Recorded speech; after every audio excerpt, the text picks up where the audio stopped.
এদেশে পরস্পরে দেখা হলে দেয় সালাম, এদেশে আমজনতার হৃদয় জুড়ে পাক কালাম। ঠিক কিনা বলেন? এদেশে পরস্পরে দেখা হলে দেয় সালাম, এদেশে আমজনতার হৃদয় জুড়ে পাক কালাম। এদেশে খারাপ হলে সর্বজনে সর্বক্ষণে দোয়া পড়ে ইন্না লিল্লাহ সুবহানাল্লাহ সুবহানাল্লাহ সুবহানাল্লাহ সুবহানাল্লাহ।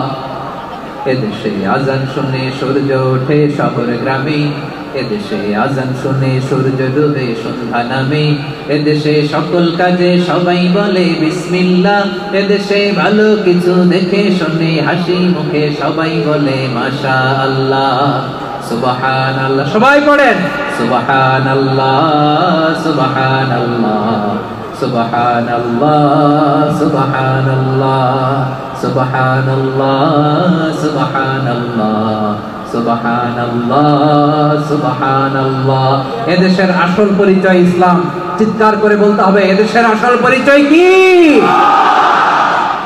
এজন্য রব্বুল আলামিন বলেন ওয়াসবির আলা মা ইয়াকুলুনা ওয়াহজুরহুম হাজরান জামিলা।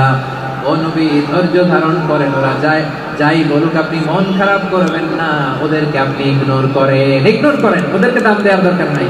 ধৈর্যই আমাদের শক্তি, ধৈর্যই আমাদের সম্বল। ঠিক কিনা? আমার প্রিয় ময়মনসিংহবাসী, ধৈর্য এমন একটা গাছ। আমার দিকে তাকান, খেয়াল করে শোনেন, জরুরি কথা। ধৈর্য এটা এমন একটা গাছ যে গাছের চারিদিকে কাটা, কিন্তু এই গাছের ফলটা বড় মিষ্টি। ধৈর্য এমন একটা গাছ যে গাছের চারিদিকে কাটা, কিন্তু এই গাছের ফল বড় মিষ্টি সুমিষ্ট। ধৈর্য যদি ধরতে পারেন, এর ফলাফল দিব কে? আমরা 16 বছর ধৈর্য ধরছি না? এই ফলাফল আমাদেরকে আরশের উপর থেকে দান করেছে কে? বিপদ আসবে, জুলুম আসবে, একটু ধরলেন। এজন্য আল্লাহ বলেন আস-সাবিরিনা ওয়াস-সাবিরাতি, ধৈর্যশীল বান্দা বান্দীদেরকে আমি বড় পছন্দ করি। وَلَنَبْلُوَنَّكُمْ بِشَيْءٍ مِّنَ الْخَوْفِ وَالْجُوعِ وَنَقْصٍ مِّنَ الْأَمْوَالِ وَالْأَنفُسِ وَالثَّمَرَاتِ وَبَشِّرِ الصَّابِرِينَ।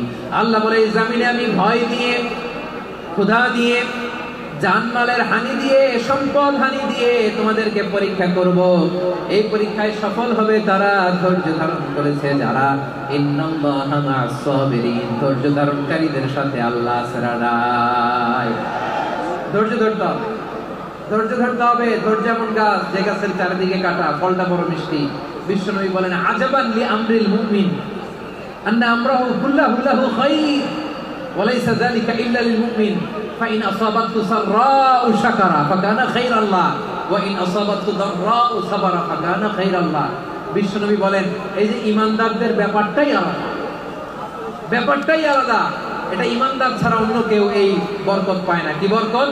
ফাইন আসাবাতু সাররাউ শাকারা, ঈমানদাররা ভালো অবস্থায় থাকলে শুকরিয়া করে, এটা তার জন্য ভালো। শুকরিয়া করলে সওয়াব আছে না নাই? মুমিনরা বিপদে পড়লে ধৈর্য ধরে। আচ্ছা বলেন তো, ধৈর্য ধরলেও সওয়াব আছে না নাই? তাহলে সুখের সময় শুকর, দুঃখের সময় সবর, উইন উইন সিচুয়েশন। আমাদের সারা জীবনই এই দুই আমল আছে না নাই? হয় আমরা শুকর গুজার হই, নয় সবর করি। সুখের দিনে আমরা শুকর গুজার হই, বিপদের দিনে সবর ইখতিয়ার করি।